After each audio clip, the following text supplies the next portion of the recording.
ગુજરાત ભાજપના પ્રમુખ સી.આર. પાટીલ, ભારત સરકારના મંત્રી સી.આર. પાટીલે કહ્યું કે હવે મારું સન્માન ન કરતા જ્યાં સુધી હવે ભારત સરકાર પહેલગામનો બદલો નહીં લે ત્યાં સુધી હું સન્માન નહીં લઉં, મોમેન્ટો નહીં લઉં. અમને એવું લાગે છે કે સુરતની પેલી મહિલાએ જાહેરમાં સી.આર. પાટીલને જે રીતના ખખડાવ્યા અને કહ્યું કે મારો પતિ મને પાછો આપો, એ વાતનું પાટીલ સાહેબને હળોહળ લાગી આવ્યું છે અને એટલે જ હવે તે સન્માન સ્વીકારવાના નથી.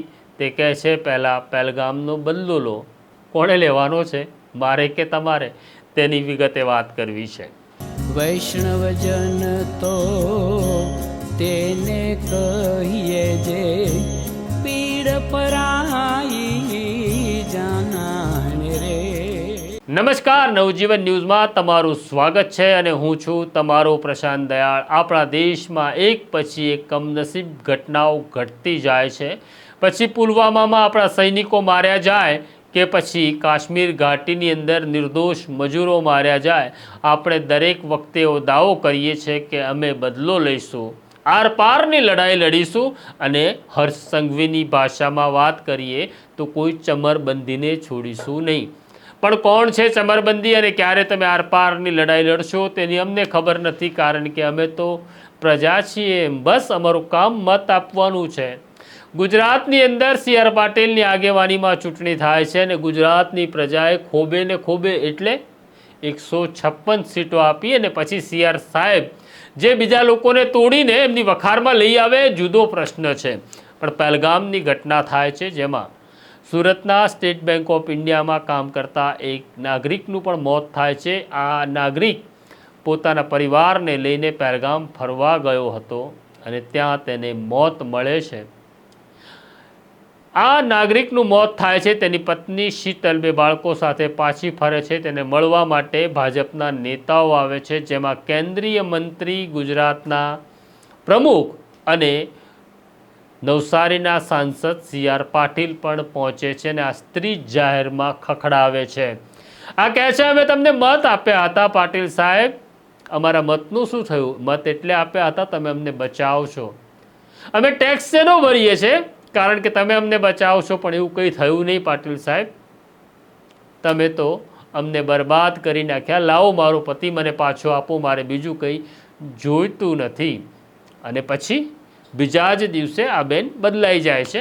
પાટીલ સાહેબ આમાં હોશિયાર છે અને એક નવો વિડીયો આવે છે જેમાં આ બેન કહે છે ના ના, નરેન્દ્ર મોદી સાહેબ, પાટીલ સાહેબ અને સંઘવી સાહેબે બહુ મહાન કામ કર્યું ને અમને પહેલગામથી સુરત આવવા માટે બહુ મદદ કરી.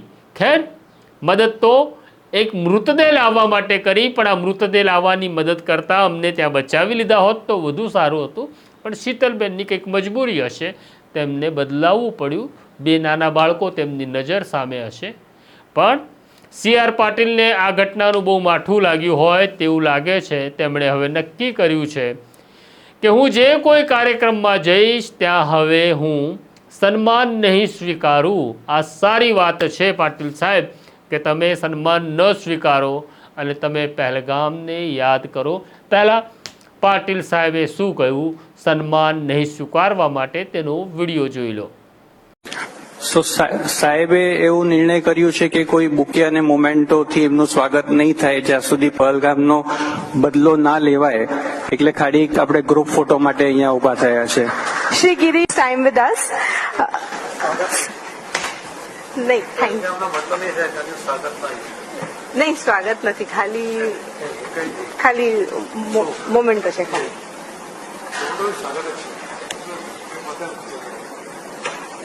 ખાલી બુકે તો તમે આ વિડીયો જોયો, એમાં પાટીલ સાહેબ હવે સન્માન સ્વીકારવાના નથી, કારણ કે પહેલગામનો બદલો ન લેવામાં આવે ત્યાં સુધી. તો પાટીલ સાહેબને પૂછવાનું છે કે બદલો કોણે લેવાનો છે, મારે, તમારે, પેલા શીતલબેને કે પછી ગુજરાતના લોકોએ?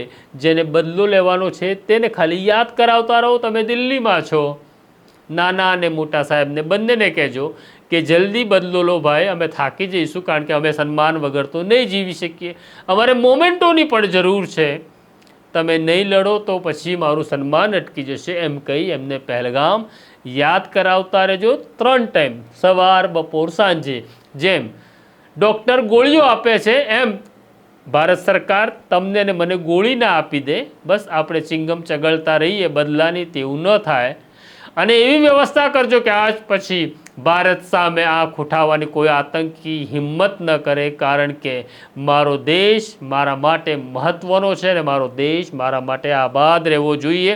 એની યાદ દિલ્હીના સાહેબોને અપાવતા રહેજો અને બદલો લેવાય ત્યારે સન્માન ચોક્કસ તમારું અમે કરીશું, કારણ કે તમે જ્યારે સારું કરો છો ત્યારે અમે તમારી પીઠ પણ થાવડીએ છીએ ને. બસ રાહ જોઈએ છે ક્યારે તમારું સન્માન થાય તેની.